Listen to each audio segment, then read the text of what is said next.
அவர்களுடைய நற்கூலி அவர்களுடைய இறைவனிடத்திலுள்ள அத்னு என்னும் சுவர்க்கச் சோலைகளாகும். அவற்றின் கீழே ஆறுகள் ஓடிக்கொண்டு இருக்கும். அவற்றில் அவர்கள் என்றென்றும் தங்கியிருப்பார்கள். அல்லாஹுவும் அவர்களைப் பற்றி திருப்தி அடைவான், அவர்களும் அவனைப் பற்றி திருப்தி அடைவார்கள்.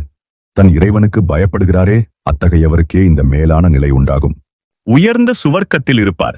அதன் கனி வகைகள் கைக்கு எட்டியதாக சமீபத்தில் இருக்கும். சென்று போன நாட்களில் நீங்கள் முற்படுத்தி அனுப்பிய நற்செயல்களின் காரணத்தால் நீங்கள் இப்போது மகிழ்வோடு புசியுங்கள், இன்னும் பருகுங்கள் என அவர்களுக்கு கூறப்படும். நமது வசனங்களை மறுப்போரை பின்னர் நரகில் கருகச் செய்வோம்.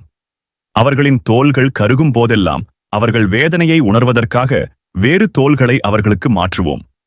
இறைவன் மிகைத்தவனாகவும் ஞானமிக்கவனாகவும் இருக்கிறான். வரம்பு மீறியோரின் தங்குமிடமாக நரகம் காத்துக் கொண்டிருக்கிறது. அதில் யுகம் யுகமாக தங்குவார்கள்.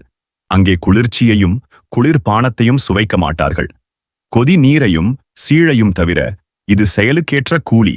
இப்பேற்பட்ட சொர்க்கத்திற்கு செல்ல வேண்டும் என்றால் இறைவன் சொன்ன வாழ்வியல் முறைப்படி வாழ்ந்து மரணிக்க வேண்டும்.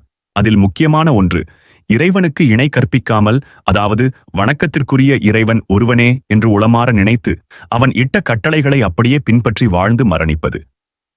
இறைவன் தன்னுடைய திருக்குரானில் வசனத்தில் மனிதனை எதற்காக படைத்தேன் என்றும் கூறுகின்றான். இன்னும் ஜின்களையும் மனிதர்களையும் அவர்கள் என்னை வணங்குவதற்காகவே அன்றி நான் படைக்கவில்லை. பகுத்தறிவை வைத்து இன்னும் இறைவனை பற்றி தெரிந்து கொள்ள திருக்குரானில் பற்பல அறிவியல் சான்றுகளும் வாழ்வியல் நெறிகளும் வரலாற்று படிப்பினைகளும் மிகவும் தெளிவாக விளக்கப்பட்டிருக்கின்றன. ஆதலால் திருக்குரானை ஒருமுறை படித்து உங்களுக்கு இறைவன் கொடுத்த பகுத்தறிவை வைத்து சிந்தியுங்கள்.